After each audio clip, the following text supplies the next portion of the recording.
Ya sabe que yo soy yo.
Entonces hacíamos la integración para sacar un valor medio. Esto es constante, sale fuera de la integral, es 1 sobre L, la integral de la función del coeficiente de presión por x. Aquí nos queda esta integral x a la menos 0,5 por dx, eso es x a la 0,5 sobre 0,5. Y ustedes se dan cuenta que al final volvemos a recuperar el número de Reynolds. Y este coeficiente de fricción esencialmente ha sido, ¿no es cierto?, el doble de 0,664, sería 0, ¿cuánto es eso? 138.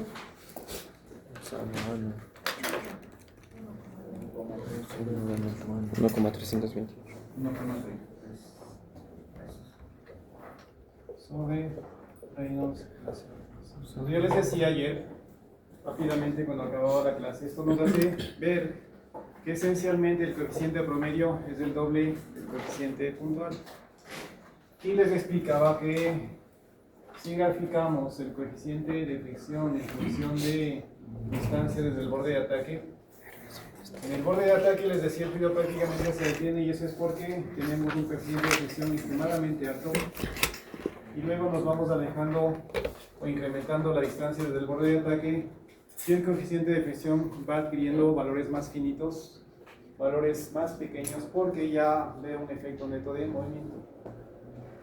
En el inicio, en el borde de ataque, el fenómeno de la capa límite es puntual, ahí el fluido prácticamente se detiene, por eso tenemos el coeficiente de fricción extremadamente alto, pero nos vamos desplazando, incrementamos la distancia desde el borde de ataque y hay movilidad. Sigue creciendo el espesor, pero eso también significa que hay más movilidad en la región de la capa límite, consecuentemente el coeficiente de fricción. Este coeficiente o esta ecuación, ¿no es cierto?, en cualquier punto, cuando yo evalúo, ¿no es cierto?, el coeficiente de fricción en cualquier ubicación, es el valor puntual.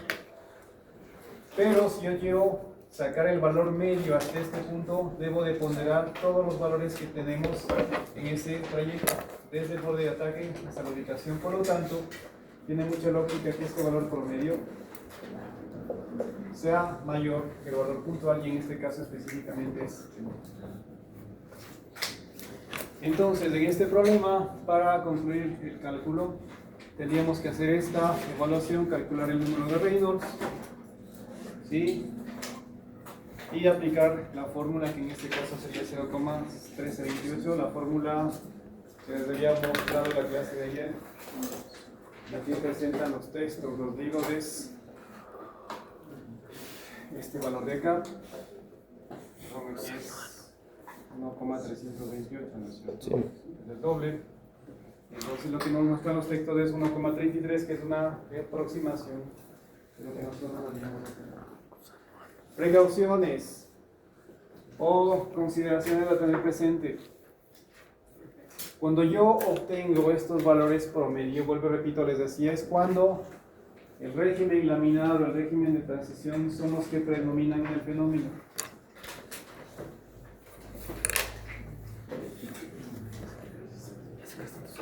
Puedo tener mi placa, ¿no es cierto? Inicia entre 0 y tiene normalmente una longitud finita que es L. Dependiendo de las condiciones, ¿no es cierto? Sobre todo si nos fijamos en el Reynolds, que es densidad, velocidad de corriente libre, posición o distancias del borde de ataque sobre viscosidad, veo claramente que al incrementar la posición desde el borde de ataque, cambia el Reynolds. Y si cambia el Reynolds, hay la opción y probabilidad de que el régimen de flujo cambie de laminar a transición y finalmente tengamos turbulencia. Pero como les decía, nosotros utilizamos un criterio, o le llamamos un Reynolds crítico de 5 por 10 a la quinta, como para definir el cambio entre régimen laminar y turbulencia. Cuando dejamos de la laminaridad, ¿sí?, el incremento en la capa límite hidrodinámica es significativo. Pero debemos entender que hay un punto en el cual hay la transición desde laminaridad hasta turbulencia, que le llamo esta posición crítica. ¿Sí? Y claro, si es que tal vez yo les doy una ubicación que está en la zona laminar, no hay vueltas que darle, porque aquí solo tengo régimen laminar. Por lo tanto, esta ecuación que me permite calcular un valor medio del coeficiente de fricción es el que me sirvió. Escenario 2. Puede ser, ¿sí?, que yo haga un cálculo, o les pida que haga un cálculo en donde la ubicación está dada por esta posición. Gráficamente, ¿qué veo? Que ya estoy en la zona de turbulencia. Gráficamente puedo darme cuenta que en el fenómeno probablemente existe un predominio de que en la zona laminar, porque tengo muy poco recorrido en donde predominan las condiciones de turbulencia. Con fines prácticos, en este caso, probablemente yo omita el cálculo de la zona turbulenta porque es insignificante. No va a aportar mucho en la solución final. Si quieren verlo a nivel de longitud, digamos que hasta este punto yo tengo 100 metros. Y la zona de laminaridad termina cuando tengo 98 centímetros. Tengo apenas 2 centímetros de turbulencia. Ahí tranquilamente puedo omitir la injerencia de la zona turbulenta y trabajar únicamente con la zona laminar. ¿Qué otro escenario puedo tener? Que ya tengo una ubicación acá. Gráficamente ya veo que hay una zona importante en donde tengo el régimen turbulento. Ahí no puedo omitir ni hacer ninguna simplificación. Necesariamente, ¿qué tengo que hacer? Una integración que tome en cuenta tanto la zona laminar como la zona turbulenta.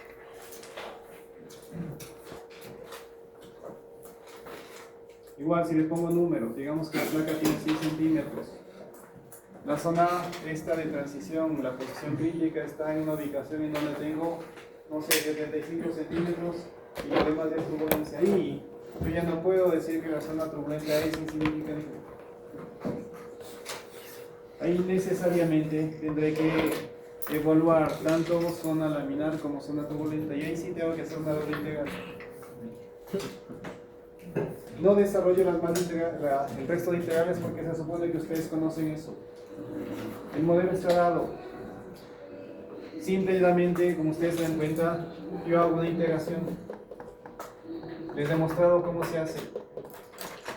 El trabajo de ustedes, si alguna vez tienen que enfrentar este tipo de problemas, es solucionar algo que ustedes ya lo saben hacer.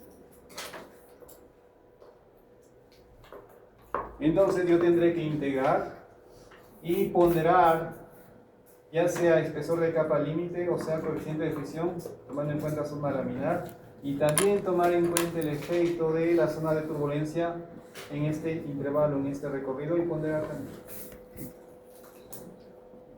Doble integral a nivel de capa límite o a nivel de coeficiente de efecto.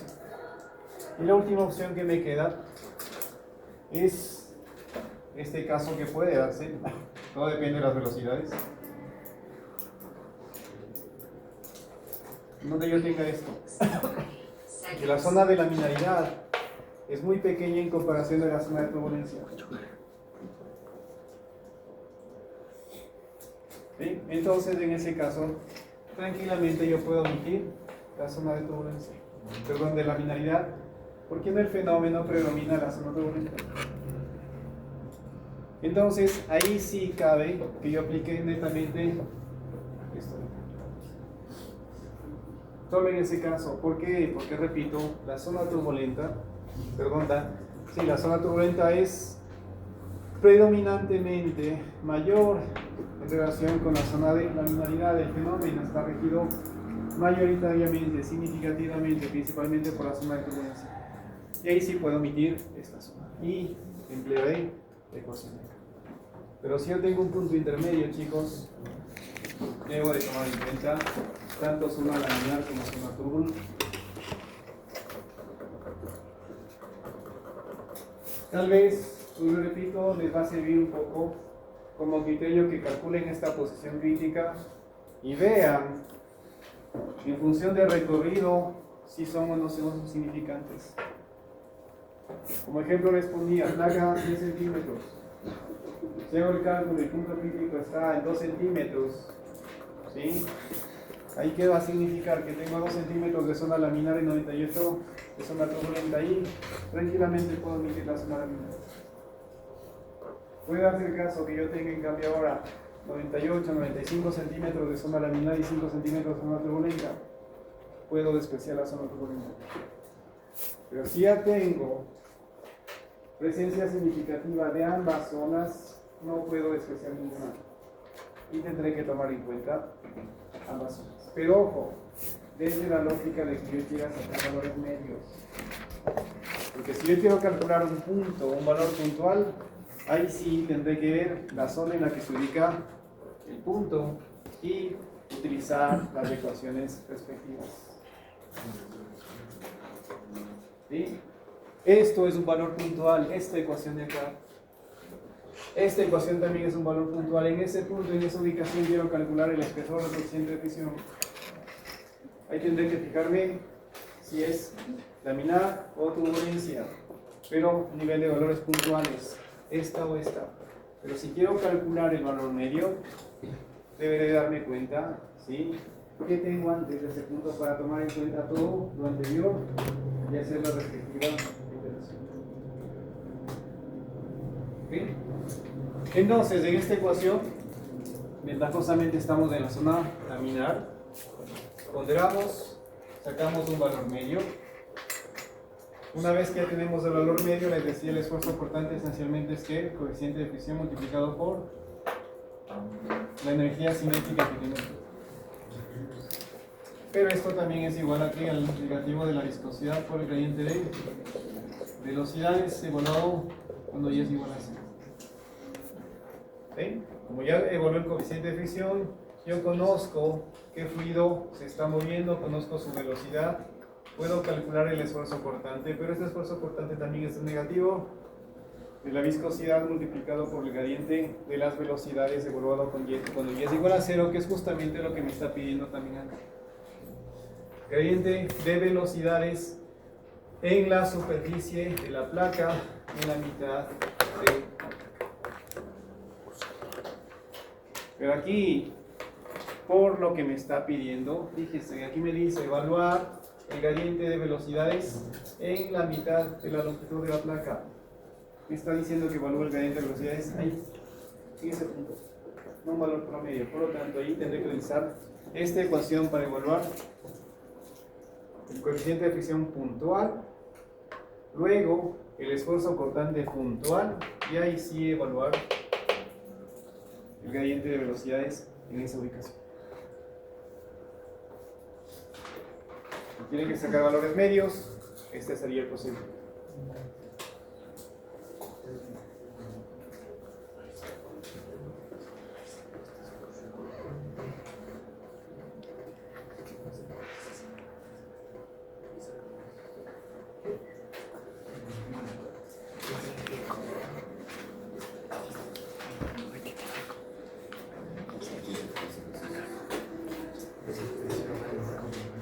Avancemos con más problemas. Ahora me dice que consideremos igual una placa plana que está ubicada en el interior del túnel de viento. Y aire a una atmósfera de 20 grados centígrados se mueve con una velocidad de corriente libre de 60 metros por cada segundo. ¿Cuál es la longitud mínima de la placa necesaria para que el número de Reynolds alcance 2 por 10 a la séptima? El número crítico de Reynolds es 5 por 10 a la quinta. ¿Qué tipo de régimen de flujo tengo en este ejemplo?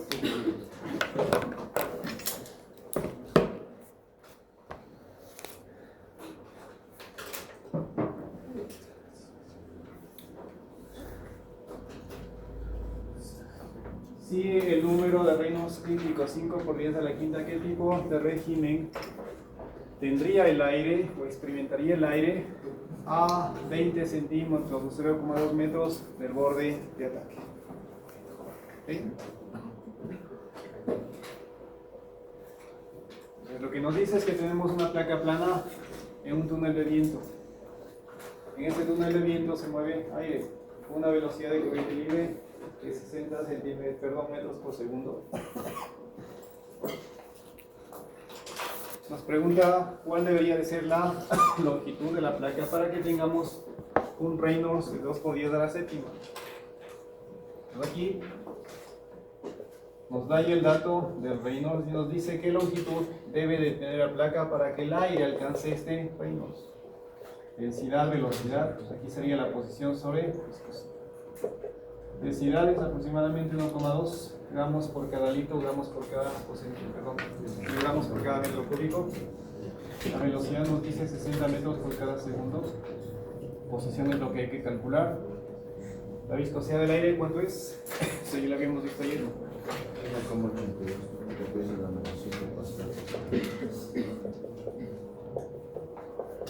Mire, aquí saltamos posición. ¿Cuánto nos da?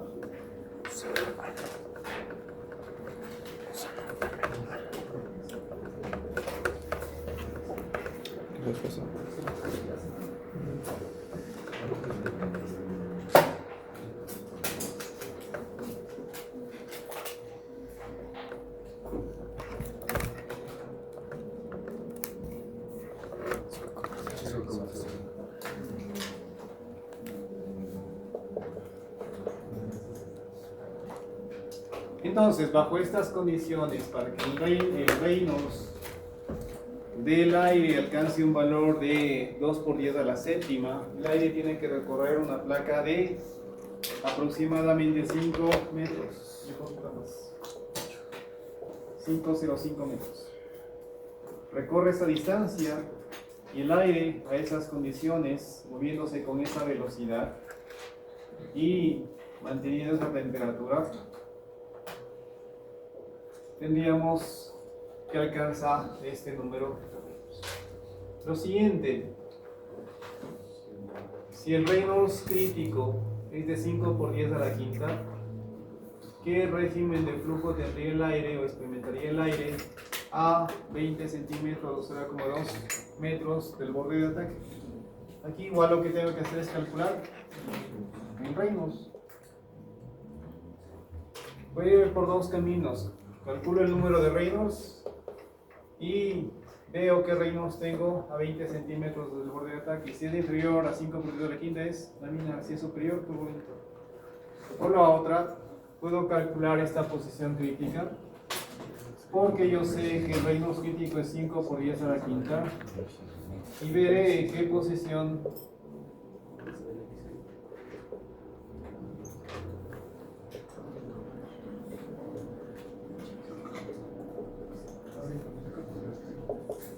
tiene este punto crítico. Si esta posición crítica es mayor que los 20 centímetros, régimen laminar. Si es menor, régimen turbulento. ¿Cuánto nos da esta posición crítica? 0,12. Entonces 0,12 es menor que esta posición, por lo tanto a 20 centímetros desde el borde de ataque tenemos régimen turbulento. Bien, nos vamos por lo otro, calculamos Reynolds.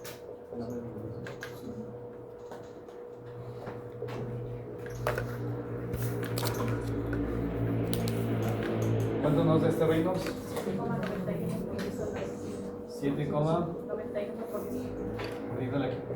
Pues claro, nos damos cuenta que este Reynolds en esa ubicación a 20 centímetros es mayor a 5 por 10 de la quinta, por lo tanto el régimen. Ahora vamos a aprovechar este problema para hacer cálculos. Vamos a calcular el espesor de la capa límite en esa posición, en 20 centímetros.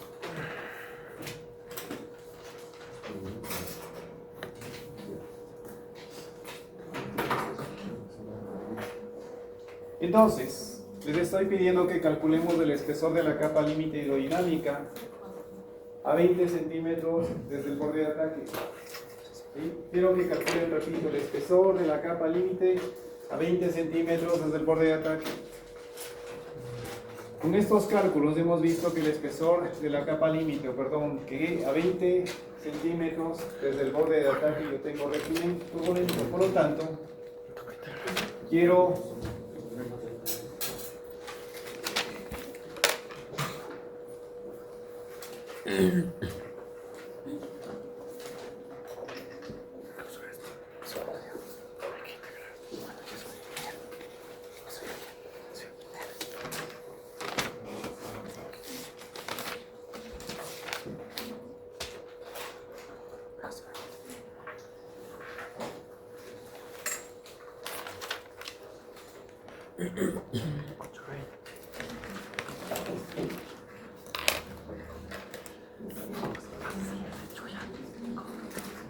entonces tenemos esto. Hemos hecho cálculos y hemos visto que a 12 centímetros o recorre 12 centímetros del aire y cambia su régimen de flujo para ser turbulento. Y estoy pidiendo que calculemos el espesor de la capa límite a 20 centímetros desde el borde. Quiero ver este espesor. Como tenemos régimen turbulento, utilizo la ecuación para régimen turbulento, ¿no es cierto?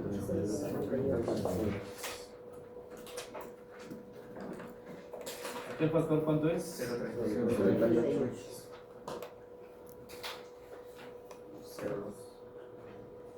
Entonces aquí vamos a poner 0,38. El Reynolds ya lo hemos calculado acá, 7,91 por 10 de la quinta.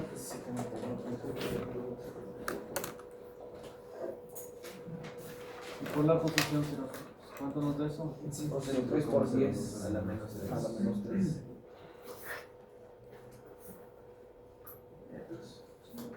¿Esto qué significa? Que aproximadamente 5,03 milímetros.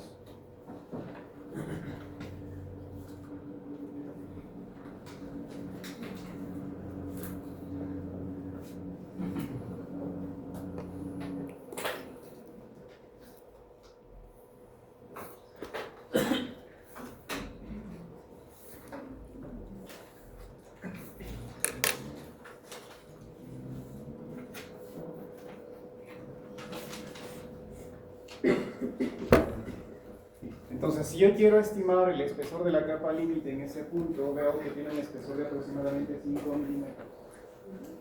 Y por eso les decía, es interesante el concepto de la capa límite, pero si nosotros pretendemos medir ese espesor, imposible, no lo voy a poder ver. Y con estos cálculos ustedes se dan cuenta que ese espesor de la capa límite, en el mejor de los casos, tiene esta medida, 5 milímetros de espesor de capa límite. 5 milímetros en donde tengo que el cambio de velocidades desde cero en la superficie hasta cuando 60 metros por cada segundo. Entonces, en 5 milímetros de espesor de capa límite, tengo un perfil de velocidades que hace que cambie la velocidad desde 0 hasta 60 metros por segundo para este problema en el cual estamos trabajando. ¿Sí? Entonces igual, calculemos el coeficiente de fricción igual en este punto. Muchas de las veces, en ocasiones de los textos, ustedes van a encontrar que le ponen aquí un sub X. ¿Eso qué significa? El valor puntual, el valor en esa ubicación. ¿Sí? Entonces igual vamos a calcular el coeficiente de fricción en esa ubicación.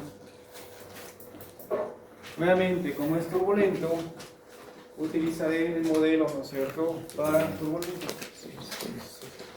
Era 0,664. 9.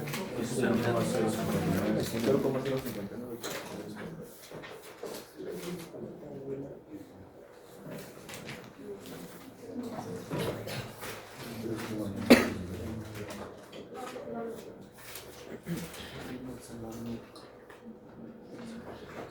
Utilizamos el valor puntual, efectivamente 0,059. Sobre igual Reynolds a la 1/5, lo tenemos.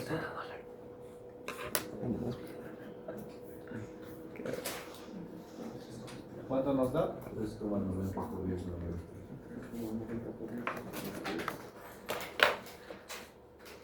Pero nuevamente es el coeficiente de fricción justo en esta posición.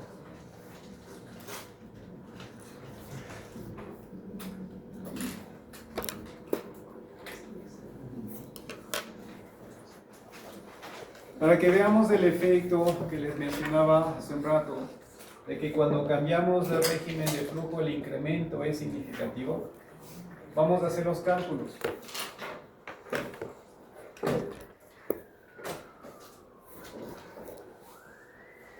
Entonces voy a ver cuánto crece la capa límite cuando el régimen de flujo deja de ser laminar y se convierte en turbulento. Entonces lo primero que voy a hacer es ubicar y utilizar como posición justo el punto crítico, justo la instancia en la cual el régimen de flujo cambia.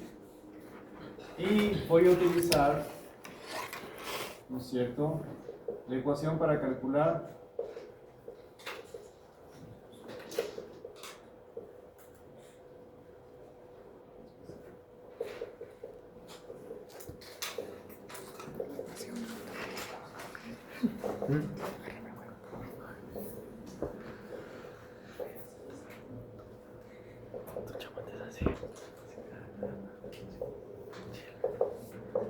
hacemos los cálculos.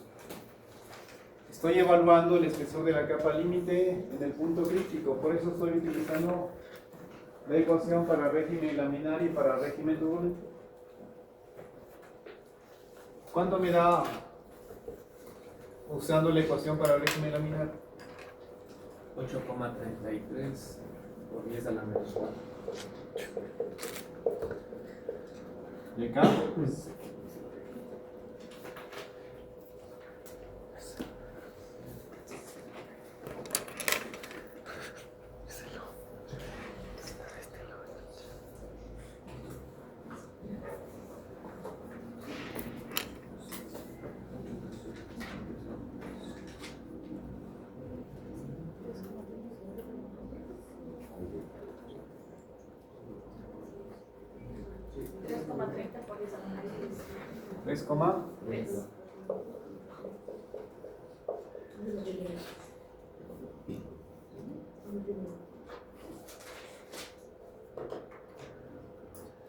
Entonces claramente ustedes se dan cuenta que la capa límite aerodinámica pasa de 0,8 milímetros a 3,3 milímetros cuando el régimen de flujo pasa de laminar a turbulento.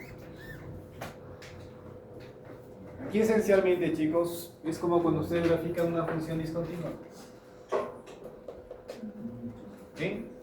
Aquí el punto pertenece a la zona laminar, pero luego pasa a turbulencia, pero claro, ese punto no lo pertenece, pero si yo incremento un poquito más de este punto crítico, pues ya los valores que adquiere la función son los de acá. Pero ustedes se dan cuenta de ese cambio radical drástico que experimenta la capa límite de 0,8 milímetros a 3,3 milímetros. Aproximadamente 4 veces más. Es el incremento en el espesor de la capa límite. Y ahora veamos qué pasa con el coeficiente de fricción, porque yo les he dicho que va disminuyendo, pero también este aspecto incidirá a que también la capa o el coeficiente de fricción también caiga drásticamente. Vamos a hacer los cálculos a nivel del coeficiente de fricción. Aquí sería 0,664 sobre 5 por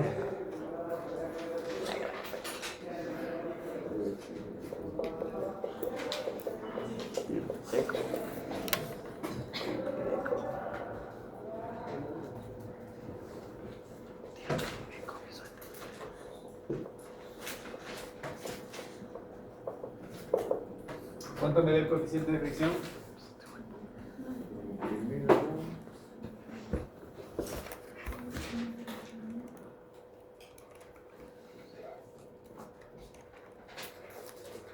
¿9 39 por 10 a la menos 4? 9,39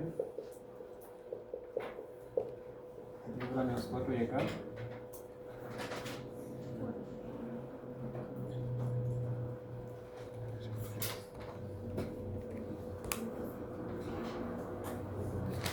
428 por 28. 28 por 10 a la menos 3.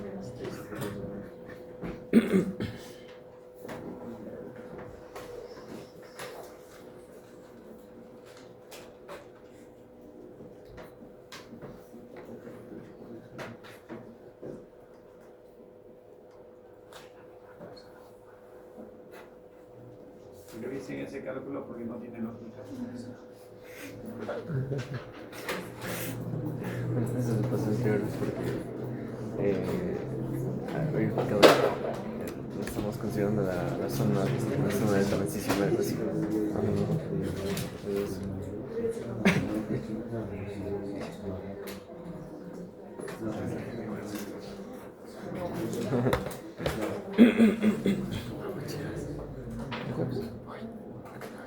Que se me pela. Que no se me pela. Se ve. Hasta el pelo. Con la maquinita. Primero la 1, después la 05, después la 0. No sé. 05. ¿Y dónde te haces? ¿En tu barrio? En Sábanos. ¿Y el 31? En la esquina. Nos fuimos hasta el fondo, ¿te acuerdas? Y después volvimos. Por ahí nos fuimos. Hasta el fondo. Que había full gente, que fuimos por esa calle de full gente. Esa calle de ahí. Pues, antes de cruzar a la izquierda, de ir a tu casa. ¿Cuánto les salen los coeficientes de fricción? Eso mismo.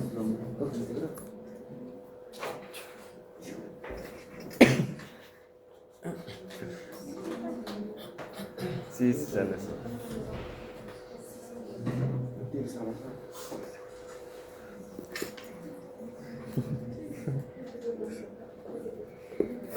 Ayer él estaba diciendo a Alison feliz día. Y me dice, ¿qué se celebra hoy? Y yo, el día de los infieles.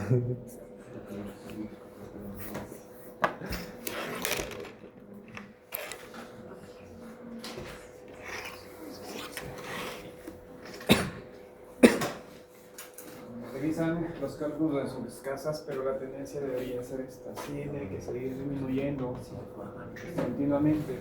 No puede subir acá y volver a bajar.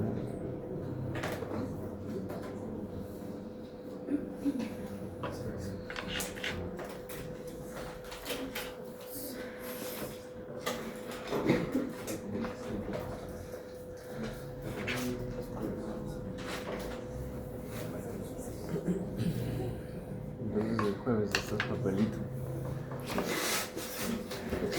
Ya vas a con todo de que se mueva. Seguro.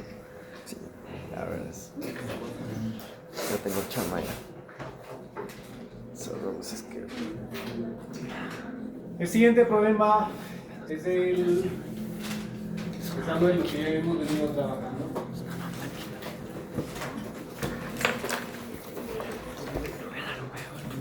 Nos dice igual que hay una velocidad de corriente libre de 5 metros por segundo sobre una placa plana. Este reino crítico ya sabemos que es 5 por 10 de la quinta. Y calcular la distancia desde el borde de ataque en donde ocurre la transición de laminar a turbulento para aire, agua, metanol y un aceite de motor a 20 grados centígrados y mercurio a 25 grados centígrados. Aquí esencialmente lo que ustedes van a darse cuenta es que las propiedades físico-químicas van a incidir en el fenómeno. De alguna forma todos estos fluidos se mueven con una velocidad de 5 metros por cada segundo. Y lo que me está diciendo es que calcule la ubicación de este punto crítico, este punto en donde hay la transición para los distintos fluidos. Aquí básicamente, ¿no es cierto? Este es el reino crítico que define la transición. Densidad, velocidad de corriente libre sobre posición crítica y dispersión. Esto es constante porque todos los fluidos se considera que se mueven con una velocidad de 5 metros por segundo. Pero ¿qué pasa? Que cada fluido tiene propiedades físico-químicas diferentes. Consecuentemente, la ubicación de ese punto crítico va a ser distinto, va a ser diferente para cada fluido. Y eso lleva a que ustedes analicen la injerencia que tiene sobre todo viscosidad, densidad, velocidad de corriente libre y también posición en lo que es espesor de capa límite y también en lo que es coeficiente de fusión.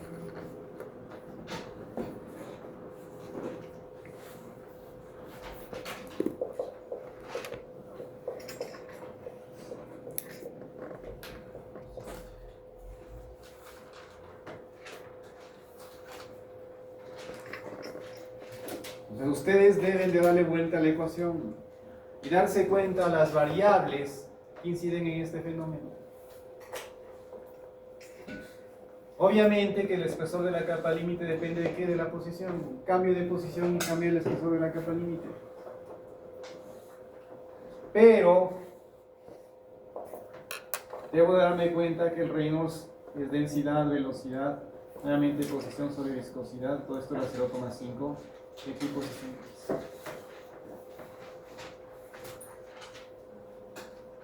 Entonces, claro,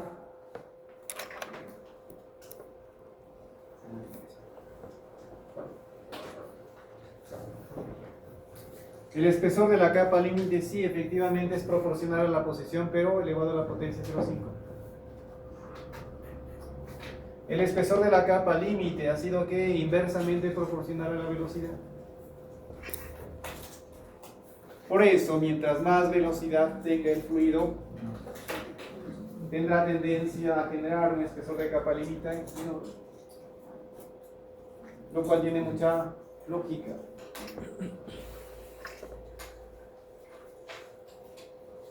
¿Qué más? Nuevamente, cuidado con cometer el error y hacer un análisis desde la perspectiva matemática, porque yo tendría tendencia a decir que el espesor de la capa límite hidrodinámica es proporcional a la viscosidad e inversamente proporcional a la densidad. Lo correcto es que yo haga el análisis desde la perspectiva de que hay una propiedad físico-química que no se puede deslindar y que tiene que ver con qué, con viscosidad cinemática. Entonces ahí sí, con propiedad y de manera irrefutable puedo decir que el espesor de la capa límite es que proporcional a la viscosidad cinemática, lo cual también tiene mucha lógica. Si tiene mucha viscosidad cinemática, le cuesta más moverse, consecuentemente genera un colchón de amortiguamiento en donde está ubicada la capa límite mayor. No es lo mismo que se mueva agua, no es lo mismo que se mueva glicerina. La glicerina tiene más viscosidad cinemática en comparación con la que tiene el agua. Y en las mismas condiciones de velocidad, ¿sí? Bajo el supuesto de que se muevan con la misma velocidad, la glicerina generará una mayor capa límite hidrodinámica en comparación con la del agua. ¿Por qué? Porque tiene mayor viscosidad cinemática.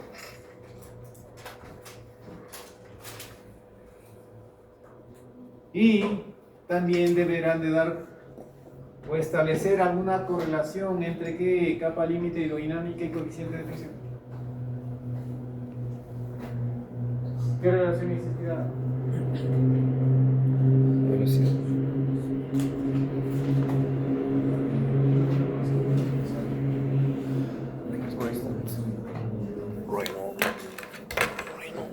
Hagamos los cálculos, si es que no se dan cuenta. Reynolds.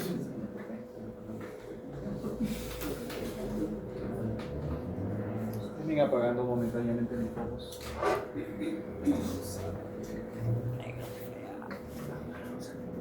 Ya no tengo.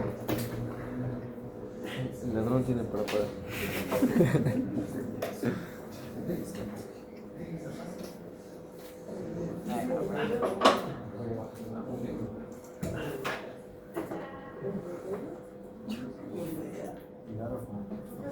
Otra vez. Exacto.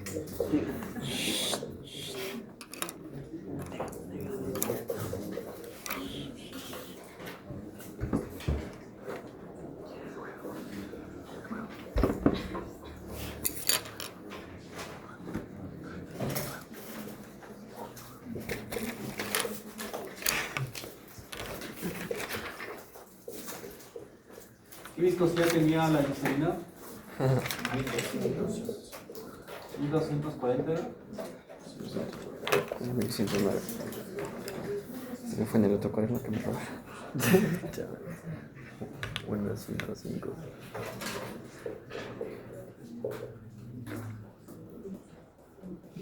Ignacio.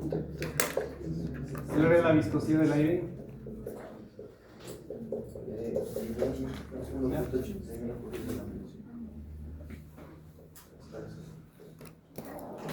La de la glicerina era 1.49, si mal no recuerdo.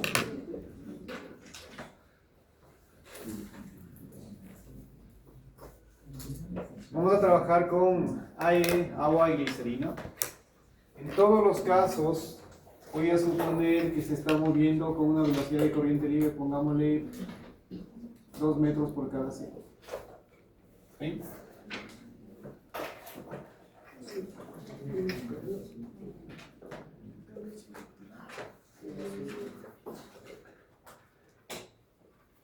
Hipotéticamente, agua, aire y glicerina se mueven con la misma velocidad de corriente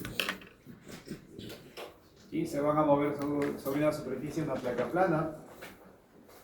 Para hacer los cálculos, no equivocarme, vamos a calcular la ubicación, el punto crítico, cuánto recorre cada fluido para que cambie su régimen de flujo.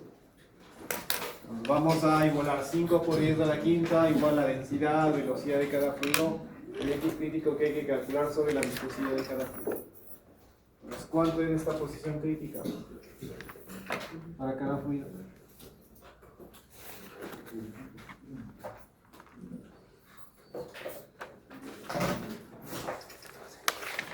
Despejar esta boda de todos estos.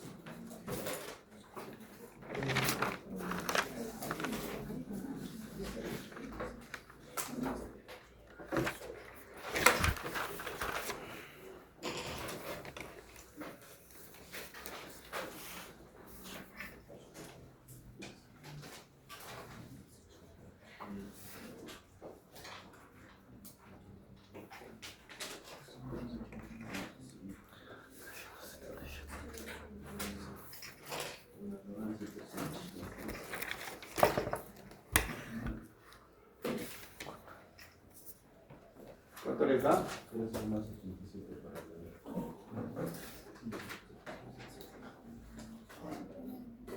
¿Cuánto? 6,77. 3,77 Sí, sí. metros. Agua.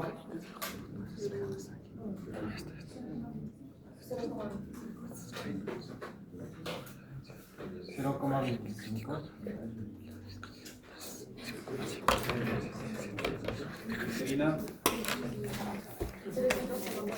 300.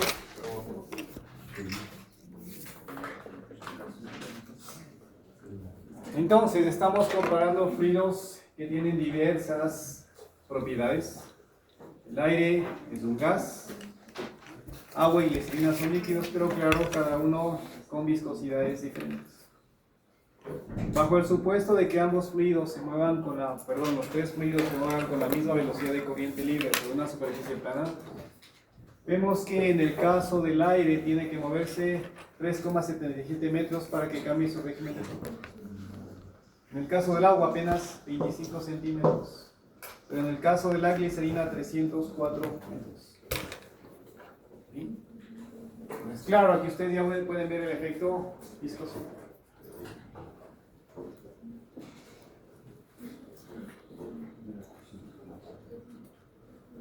Entonces vamos a poner como referencia, para que todo caiga en el ámbito de régimen laminar, vamos a ubicar y vamos a poner aquí una posición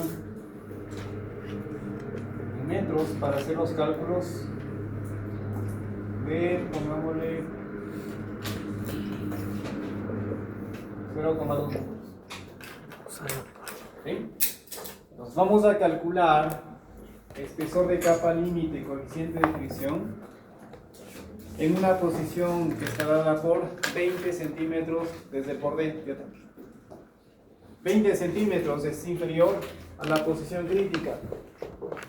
Y eso asegura que los cálculos se ejecuten cuando el régimen de flujo es laminar. Y eso me permitirá comparar los resultados para que ustedes puedan ver de mejor forma las conclusiones o las proyecciones que se pueden establecer para ver la injerencia de las variables en el fenómeno de la capa límite y de... Entonces, vamos primero a calcular la famosa viscosidad cinemática para que veamos, ¿sí?, la incidencia de esta propiedad de flujo. En el caso del aire, ¿cuánto nos da?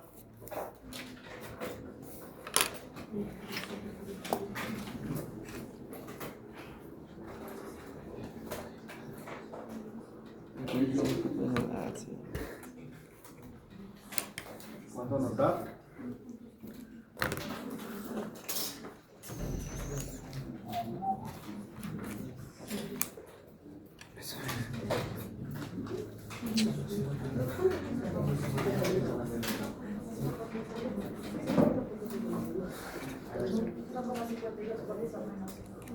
Unos 52 por 10 a la menos 5 metros cuadrados segundo. Sí, 1,51. En el caso del agua, ¿no?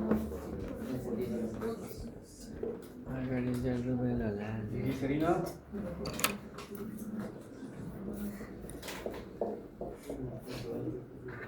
Uno.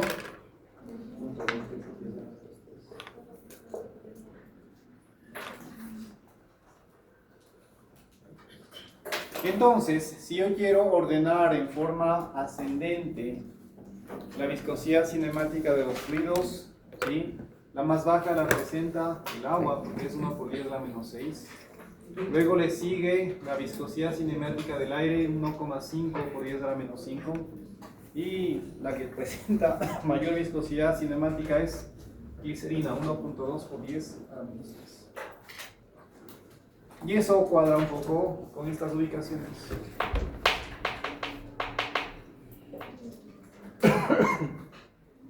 La más corta, con el que tiene menor viscosidad cinemática, luego le sigue el aire que está en la posición intermedia y finalmente tenemos la glicerina que tiene mayor viscosidad cinemática. ¿Sí? Entonces siempre hay una correspondencia en función de que de la viscosidad cinemática. Si yo comparaba directamente con la densidad, la viscosidad, como que no cuadraban los resultados. No había ese orden que yo puedo ver con la viscosidad cinemática. Porque a nivel de viscosidad, fíjense, esta posición crítica no sigue o no puede establecerse esta correlación. Pero con viscosidad cinemática hay una correspondencia que es claramente visible. Ahora bien, calculemos el espesor de capa límite de dinámica.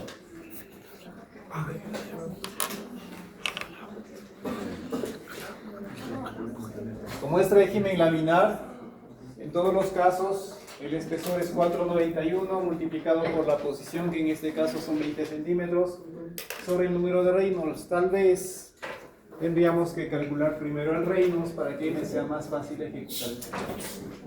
Pues calculemos el Reynolds a 20 centímetros desde el borde de acá, que densidad, velocidad, posición 20 centímetros sobre viscosidad.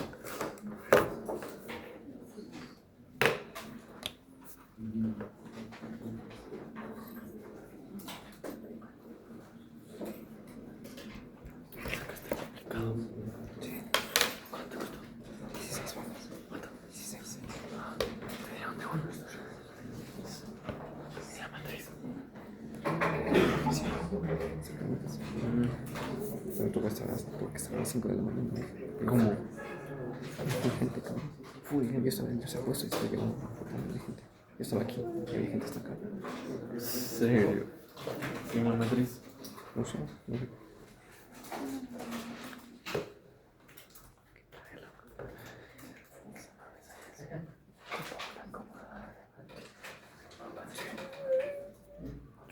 ¿Puede ser el X crítico o el X de 0?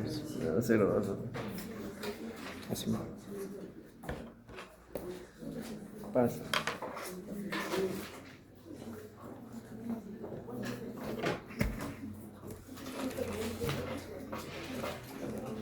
¿Cómo?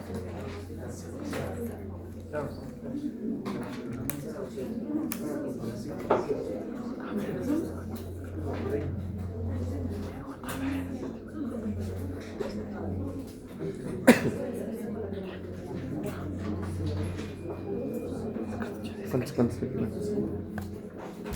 Este es el primer año. 6,03. Sacas una y el espesor. Tú lo tocas reemplazar. Porque todo es laminar. Todo es laminar. Reynolds. A ver, chicos, mientras siguen haciendo cálculos, en teoría, según el calendario de la universidad, el calendario académico, ya la primera evaluación sumativa tiene que efectuarse, si mal no recuerdo, hasta el 12 de diciembre. ¿Está bien? O hasta el 19, lo que fuese, pero el tema es que está pendiente esta particularidad de que se postergó el inicio de clases una semana. Puede ser que tengamos un colchón de una semana, pero todavía no hay ningún conocimiento de las autoridades de la universidad. Sin embargo, todo estará supeditado a la fecha en la cual nosotros podamos subir las notas a la plataforma. Bajo esas consideraciones, chicos, tienen que estar ya preparándose para la primera evaluación sumativa. ¿Sí? Si es hasta el 19, estén preparados que tal vez en fechas cercanas a ese 19 ya vendrá la primera evaluación sumativa. ¿Sí? Eso hace que tal vez hasta la primera evaluación sumativa vaya material, contenido que revisemos hasta la próxima semana.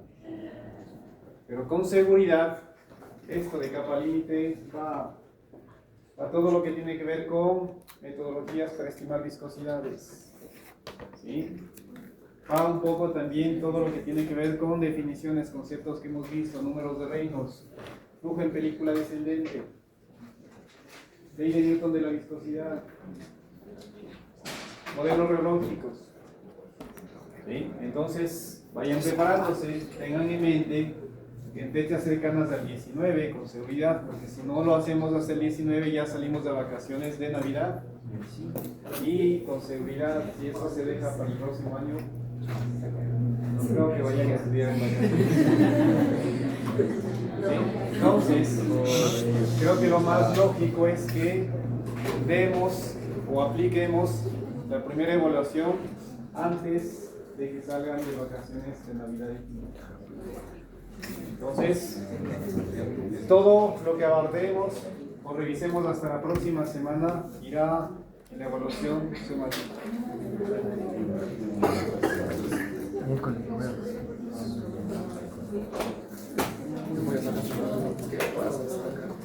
¿Qué valores tenemos de Reynolds?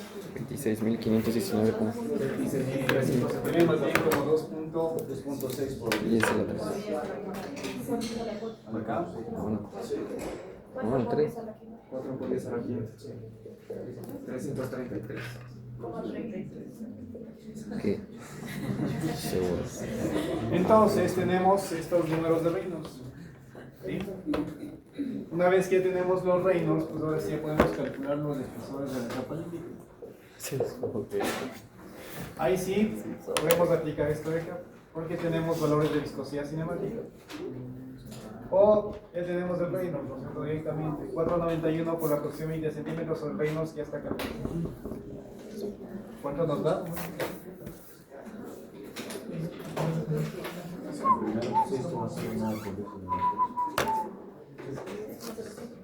6,09 por 10 a la acá.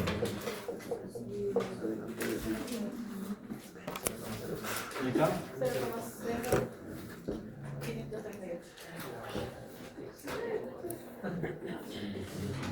0,0522.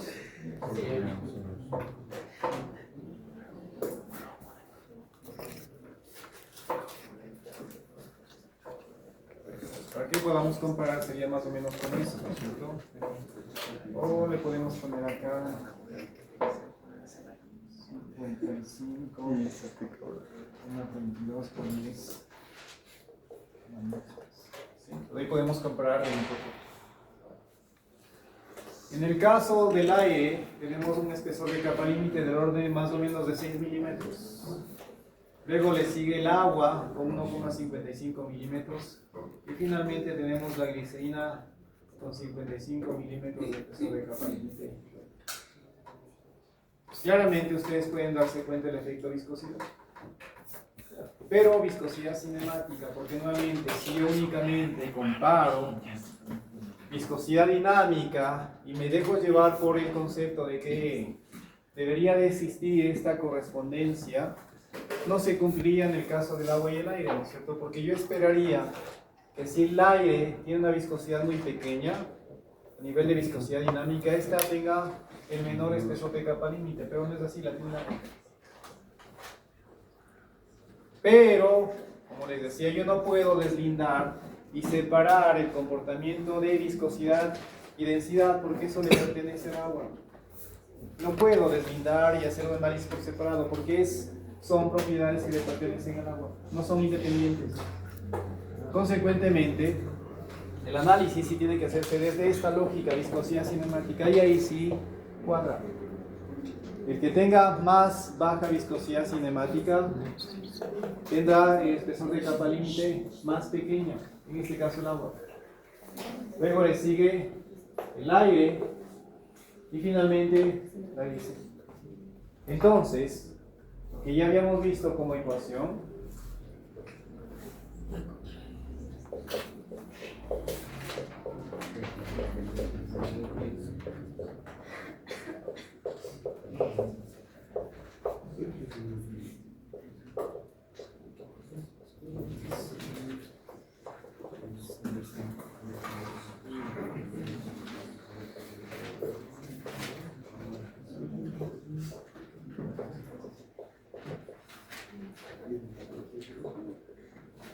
lo que ya habíamos visto como ecuación se cumple. El espesor de la capa límite o dinámica es directamente proporcional a la viscosidad cinemática. es directamente proporcional a la velocidad e inversamente proporcional a la velocidad. Pero en este caso estamos tratando de comparar o ver el efecto viscosidad cinemática, porque estamos trabajando con fluidos y todo se está moviendo con la misma velocidad, por lo tanto no podemos ver la diferencia de la velocidad. Pero el efecto viscosidad está comprobado. Como les decía, tiene mucha lógica. A mayor viscosidad cinemática, mayor dificultad para moverse, y ese colchón en donde está ubicado la capa límite se extenderá. ¿Qué más? Vamos a ver su correspondencia con los coeficientes de fricción.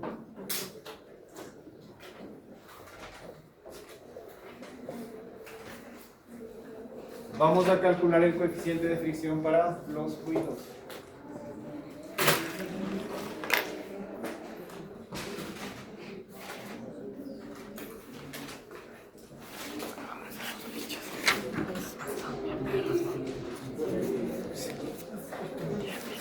Entonces, el coeficiente de fricción es 0,059 dividido para Reynolds igual a 0,664. 664. Perdón, 0,664. Reynolds 02. Entonces, con esta ecuación vamos a calcular el coeficiente de fricción. Tío, bicep.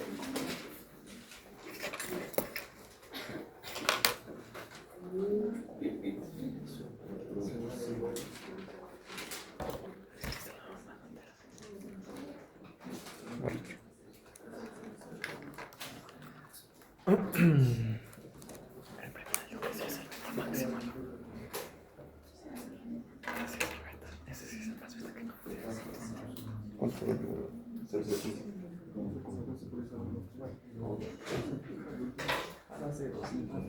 No, ese será 02, ¿no? Es la misma. No, el coeficiente. Tiro gusano. Cállate. Saca gusano. 0,6. Como yo, güey. La siguiente es la que es. Sí. 04 bandida. 0,087. ¿Cuánto le sale el coeficiente de fricción? Ah, espera. 4, 4. agua. 1,05 por 10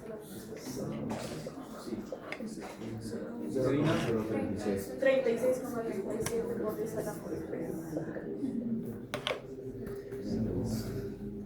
Entonces, estos coeficientes de fricción me dicen 408 por 10 a la menos 3, 105 por 10 a la menos 3 y 23,37 por 10 a la menos 3. Nuevamente, si yo analizo la fórmula, veo que igual el coeficiente de fricción es proporcional a la viscosidad cinemática. ¿Sí? Lo cual se cumple, ¿no es cierto? El que tiene mayor viscosidad cinemática deberá de presentar el mayor coeficiente de fricción, que es la glicerina. Luego le seguiría el aire, ¿no es cierto? Que es el que está en una posición intermedia, que se cumple 408, y el valor más pequeño, el agua, que presenta la menor viscosidad cinemática. Pero yo les decía, tratemos de generar una proyección, una estimación a nivel de ver qué correlación existe entre espesor de capa límite hidrodinámica y también coeficiente de fricción. ¿Qué conclusión podemos establecer?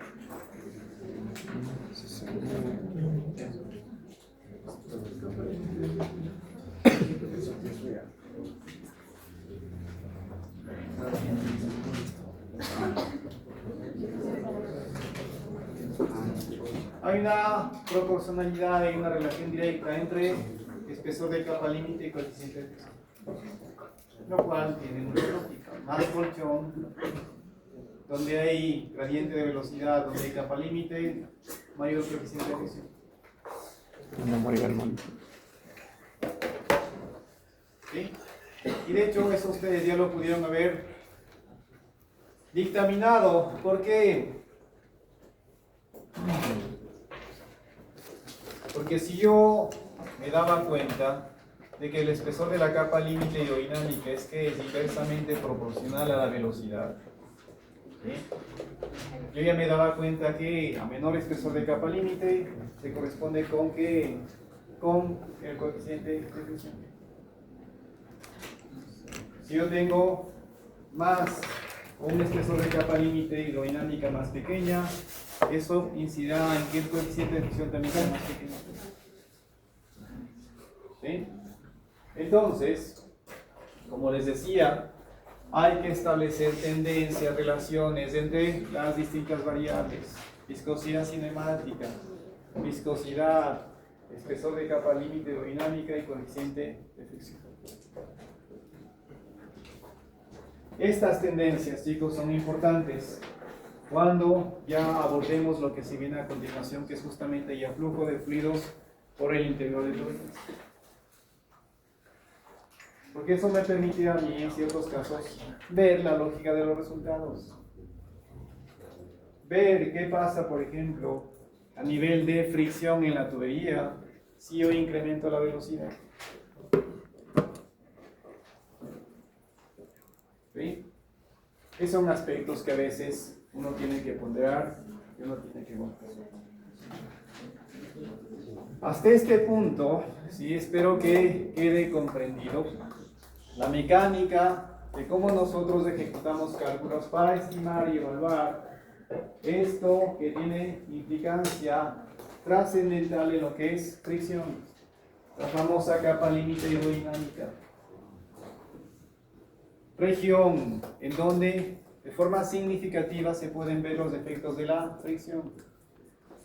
Podemos ya estimar el espesor de la capa límite, podemos ya estimar este coeficiente de fricción y podemos ya ver la incidencia de las variables. ¿Sí? El espesor de la capa límite hidrodinámica es proporcional a la viscosidad cinemática. Pero también hay que tener presente que hay una relación directa entre espesor de capa límite con coeficiente de fricción. ¿Sí? Mayor espesor de capa límite, mayor coeficiente de fricción. Pero en el espesor de la capa límite, ¿no es cierto?, hemos entendido que incide mucho la velocidad. Si hay más velocidad, este espesor va a ser más pequeño, consecuentemente, a mayor velocidad, menor espesor o menor coeficiente de fricción. ¿Okay? Que son conclusiones que a veces son interesantes e importantes que las conozcamos, sobre todo, repito, cuando ya abordemos lo que es flujo de fluidos por el interior de tuberías, que es justamente lo que ya vamos a ver a continuación. Mírenme prendiendo el micrófono. Esclavo, por favor.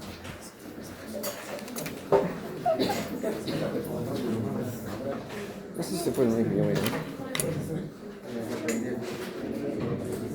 Gracias, Matías.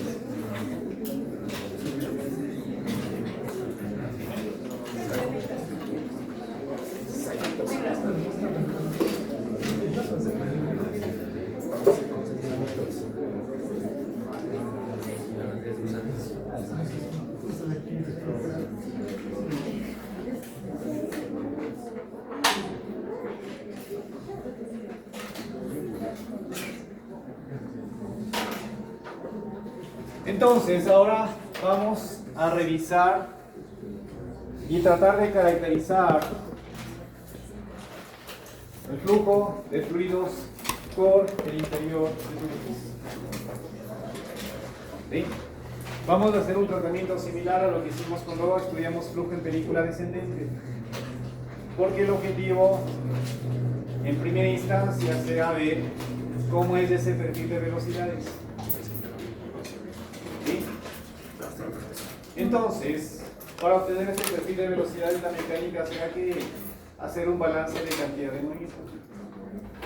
Tendremos que tomar en cuenta que entradas y salidas de cantidad de movimiento por flujo viscoso y por movimiento global del fluido. Y aparte, habrá que considerarse, ¿no es cierto?, todo lo que tiene que ver con fuerzas que están incidiendo en ese movimiento. Pero claro, las consideraciones tendrán que ser similares a las que planteamos a nivel de flujo de película descendente. Por ejemplo, para analizar este fenómeno tendremos como restricciones que condiciones isotérmicas para anular el posible efecto de cambio de propiedades físico-químicas por temperatura, nivel de viscosidad y densidad. Condiciones estacionarias también. Por eso, para mi análisis, yo tomaré un segmento de tubería que esté lo suficientemente alejado de perturbaciones de entrada y de salida. Recuerden, una tubería está acoplada ¿a qué? A accesorios. Está acoplado a codos o a accesorios que me hacen un cambio de dirección. También a veces tenemos expansiones o contracciones. A veces la tubería se conecta a un tanque. Y eso a la larga es una expansión, a veces es una contracción al flujo. Consecuentemente, mi segmento de tubería en donde voy a hacer el análisis, voy a plantear los balances de cantidad de movimiento, tienen que estar lo suficientemente alejado de perturbaciones de entrada o de salida. ¿A nivel de qué? De accesorios, expansiones, contracciones, cambios de dirección. Para asegurar, ¿no es cierto?, estas condiciones estacionarias. Lo otro, vamos a trabajar en lo más sencillo que es condiciones a nivel de régimen laminar. Y nuevamente, ahí ayuda el hecho de que estemos alejados o lo suficientemente alejados de cualquier perturbación de entrada o de salida, porque eso asegurará también condiciones laminares. Y veremos también en una de las fases para llegar a la ecuación de velocidad, que nuevamente supondremos o consideraremos el modelo de Newton de viscosidad para finalmente llegar a la ecuación de velocidad. ¿Sí? Entonces, ahí están las consideraciones que les acabo de mencionar. Si estamos o vamos a analizar el flujo de fluidos por una tubería, pues esto es más que lógico, ¿no es cierto? La tubería tiene un diámetro, tiene un radio y también tiene una longitud. Ahí ustedes tienen el diagrama de la tubería. Hemos hecho un corte transversal. Y claro, en este caso vamos a hacer lo mismo que hicimos en película descendente, ¿no es cierto? Aislamos un segmento de este flujo en película descendente que cumpla con estas 4 restricciones, pero no es que trabajamos con todo ese fluido que se movía en película descendente, sino que aislamos un envolvente, aislamos una lámina de espesor finito de fluido en torno a la cual planteamos los balances de cantidad de movimiento. En este caso, al trabajar con una tubería, es una geometría cilíndrica, realmente vamos a trabajar con una envolvente cilíndrica. Como ustedes se dan cuenta, está la tubería, por la tubería se mueve un fluido, pero no vamos a trabajar con todo el fluido, vamos a trabajar con una envolvente circular de fluido de espesor finito, en torno a la cual vamos a plantear los balances de cantidad de movimiento. Por eso ustedes se dan cuenta que aquí tengo este envolvente de espesor delta R. ¿Qué es lo que vamos a hacer? Pues claro, si aquí vamos a definir o vamos a trabajar con una geometría cilíndrica, de alguna forma lo más lógico es que trabajemos con coordenadas cilíndricas. Y por eso yo voy a definir que hasta aquí tengo una posición dada por R. Y vamos a llegar hasta una posición que está dada por R más. Por lo tanto, el espesor de esta envolvente cilíndrica será delta. Entonces, en esta envolvente cilíndrica es en donde nosotros vamos a plantear los balances de cantidad de movimiento.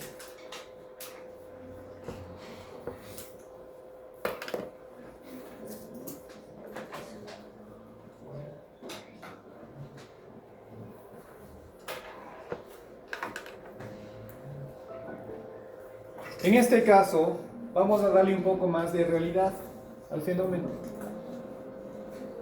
¿Sí? Puede ser que el flujo se dé por efectos de gravedad, ¿no es cierto? Si yo tengo una posición alta, Eso por naturalidad, por efecto de energía potencial, ¿no es cierto? Efecto de gravedad. El fluido que está en una posición alta se moverá naturalmente, espontáneamente, a una posición baja. Pero cuando yo tengo el movimiento del fluido por una tubería, tengo muchos escenarios.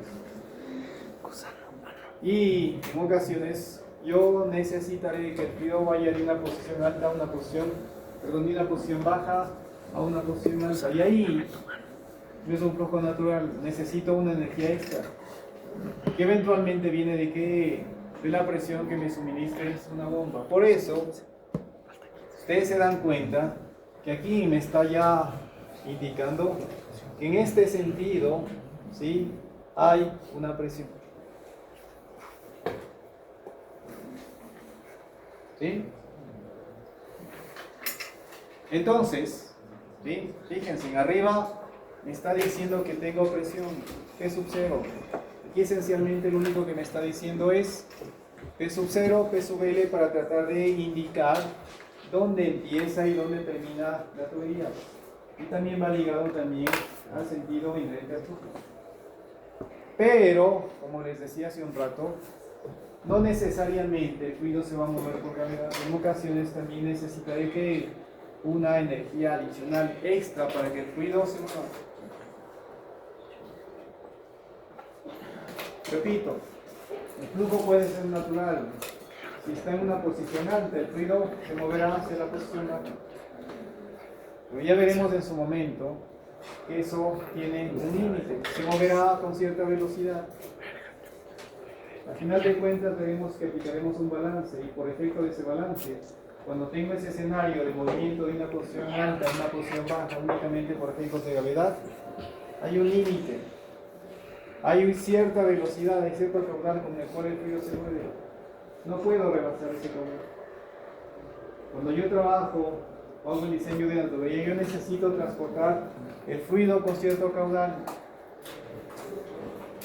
Consecuentemente, para que llegue con ese caudal necesitaría a veces darle energía adicional, que viene generalmente de qué? De una bomba. Por eso, aquí les está diciendo que hay la incidencia de la presión. Pero, como les decía, cuando yo aplico balances de cantidad de movimiento, tengo que tomar en cuenta que entradas y salidas de qué, de cantidad de movimiento por flujo viscoso y por movimiento global. Pero aparte, tengo que tomar en cuenta todas las fuerzas que inciden en ese movimiento. Y si aquí ya estoy incorporando el efecto presión, que viene de una bomba, tengo que tomar en cuenta esa presión en el balance de fuerzas que voy a hacer. A la larga, tengo que también trabajar con coherencia en cuanto a unidades. La presión saben que es fuerza sobre área.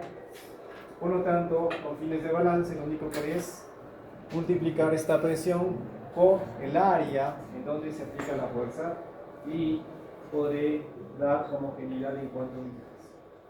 Pero lo importante es que yo tome en cuenta entradas y salidas. Hay una presión en la parte superior y acá abajo ustedes se dan cuenta que me está marcando una presión pero en sentido opuesto. ¿Por qué? Porque, como les he dicho, cuando el fluido se mueve por una tubería, sobre todo, va perdiendo presión por efectos de fricción. Y para reflejar ese aspecto inherente a la pérdida de presión, que de alguna forma es como que estoy retardando la movilidad del fluido porque estoy aplicando una fuerza inversa, o en el sentido opuesto al movimiento, es que estoy planteando esta presión en sentido opuesto, en dirección opuesta a la presión que tengo en la parte superior. Pero repito, eso tiene que ver con el efecto real que ocurre cuando el fluido se mueve por una tubería. Si bien es cierto, arriba hay una fuerza de empuje que está dada por una presión que ayuda y facilita el movimiento del fluido, que permite que el fluido se mueva por la tubería y vaya desde la parte superior a la parte inferior, aparte de la fuerza que obviamente está dada por efecto de gravedad. Pero, como les he dicho, hay una fricción. Y la fricción, ¿cómo se entiende? Como algo que se opone al movimiento. Consecuentemente, debo de representar esa fuerza de fricción que se opone al movimiento. Por eso la dirección es opuesta a la que tengo en la parte superior.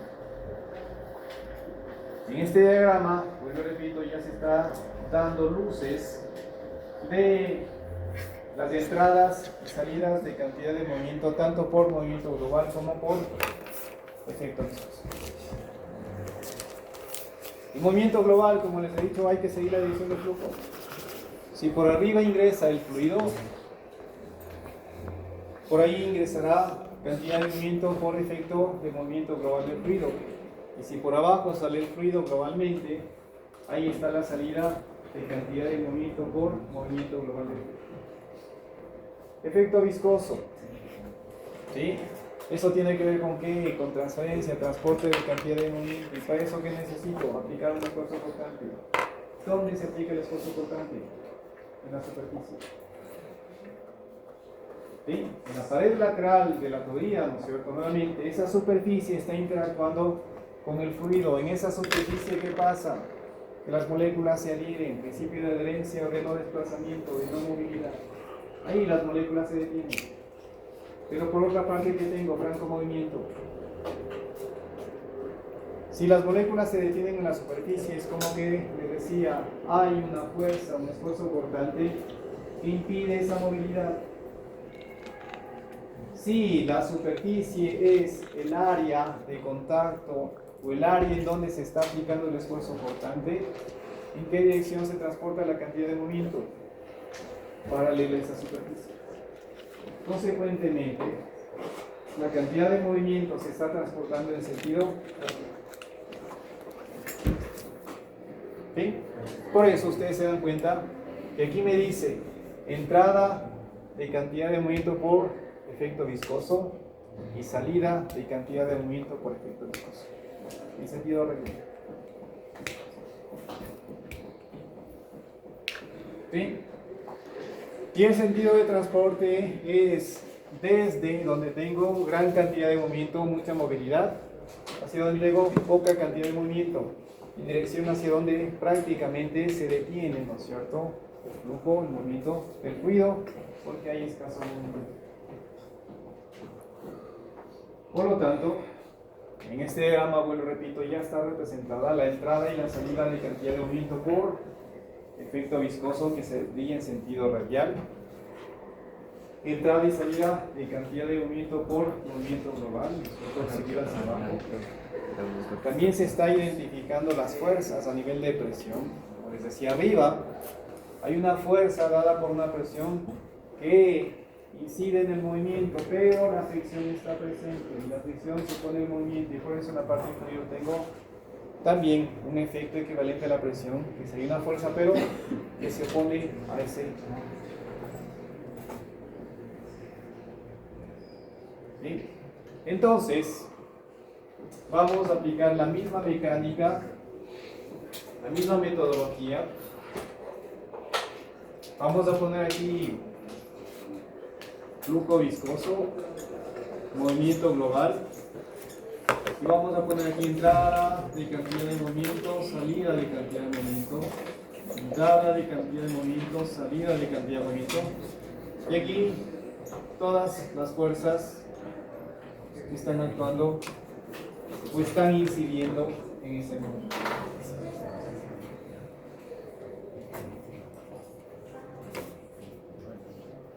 Si estamos hablando de flujo viscoso, ya sabemos que es transferencia, transporte de cantidad de movimiento. Consecuentemente, ahí que tenemos que utilizar ley de Newton de disposición. O su equivalente, ¿no es cierto? El esfuerzo cortante es igual a la fuerza que se está aplicando sobre el área. Pero para que sea esfuerzo cortante, esta fuerza tiene que actuar ¿en dónde? De manera paralela. Por eso, esta superficie será la superficie lateral de esta envolvente con la cual estamos trabajando. Entonces aquí será muy similar, esfuerzo cortante ahora RZ, ¿cierto? Porque es en sentido radial, pero a lo largo de la tubería. Y le tendré que multiplicar por el área. El área, ¿no es cierto?, paralelo a la dirección en la cual se está aplicando esta fuerza. Y esta área es el área. Pero aquí un poco tal vez se complica porque estamos trabajando realmente con ¿qué? Con una envolvente cilíndrica.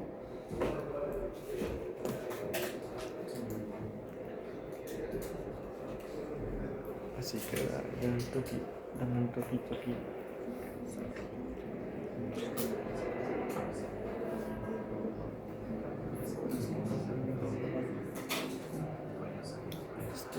Sexo. Vamos, joder. ¿Por qué? Ah, tienes que cortar. Tengo que me robas. Ah, está robando la casa. Ahí también robaron. Real. ¿Se los viste vos o cómo? Un grupo de pasajeros que tenemos de barrio. Pero llevan a la policía bañados. Sí, la buena forma es que aquí es mi casa, me han robado acá. A mí me robaron aquí. Pasas la calle al fondo y les han robado acá. Pero yo conozco, creo que tu casa es ciudad. Entonces estamos acá, chicos, aquí. En la entrada de cantidad de movimiento por es tu efecto casa. de Y flujo hay más viscoso. casas por allá sota. Sí, un poco.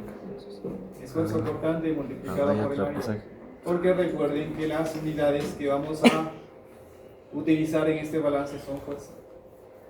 Pues aquí hay un esfuerzo cortante, hay una densidad de flujo de cantidad de movimiento que está ingresando. Es equivalente al esfuerzo cortante. Entonces este esfuerzo cortante lo multiplicamos por el área. Pues claro, aquí hay que multiplicarle por el área y decir cuando R es igual.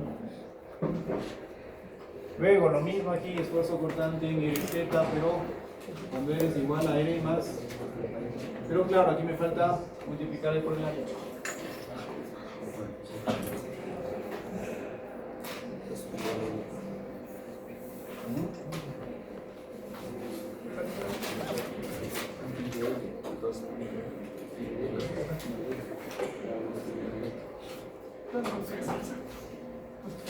Dos pi. ¿Por qué? Sí, pi R.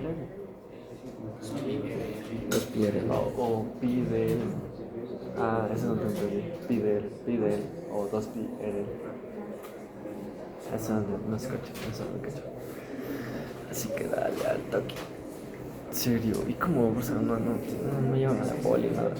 Demora unos hay que hacer una sola patrulla para todo el barrio y para más arriba, ¿no? 10 meses arriba. Eso se demora fondo. Lo exacto que sería área lateral, ¿no es cierto? Y un área lateral es que pi de L, sobre esto, 2 pi R. 2 pi R. Pero claro, si yo me voy a la entrada, tendría una posición R. Si me voy a la salida, sería 2 pi.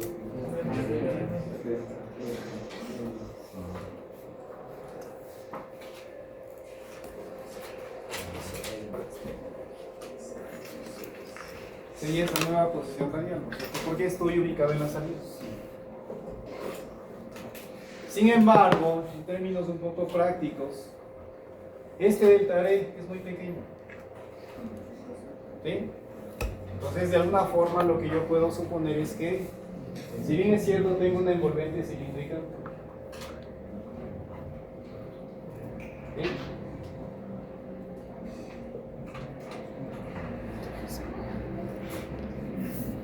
En donde estoy tomando en cuenta esta área y también la de acá, pero de alguna forma, repito, esto es muy pequeño. Este delta R que ustedes tienen acá es muy reducido, es muy pequeño. Es de forma un poco aproximada, lo que yo voy a hacer es como que romper esto y hacer lo que un paralelepípedo. Entonces, esta área será simplemente 2 pi R multiplicado por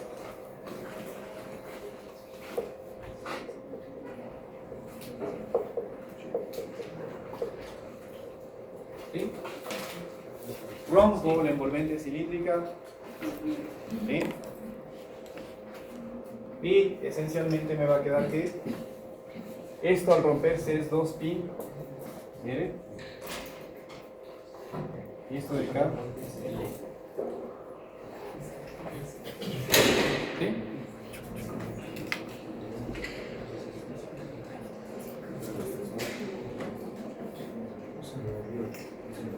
Entonces, de alguna forma estamos un poco diciendo que el área en la entrada y en la salida no difiere de manera significativa.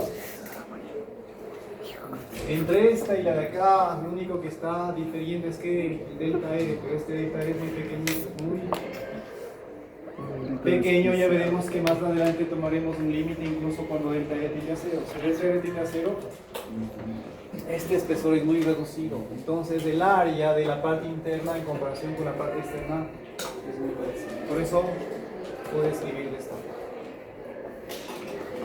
¿Bien? Ahora nos diríamos a la entrada y salida de cantidad de movimiento por efecto de movimiento normal. La lógica es que tendremos que hacer lo mismo, ¿no es cierto? Lo que hicimos en su momento en película descendente. Mediante análisis dimensional, ¿no es cierto? Generar unidades equivalentes a fuerza, pero tomando en cuenta que las variables de ese movimiento global, caudal, si multiplicamos la densidad por el caudal tenemos un flujo máximo. Pero si le multiplicábamos nuevamente por la velocidad, eso ya tenía unidades equivalentes aquí a fuerza. Pero ahora tendremos que utilizar variables, ¿no es cierto? O sobre todo, tomar en cuenta que ahora el flujo es a través de este envolvente. Pues ahí hay que tomar en cuenta sobre todo esa sección transversal al flujo para que yo pueda, ¿cierto? En función de la velocidad multiplicar por la sección transversal del caudal, luego densidad y otra vez por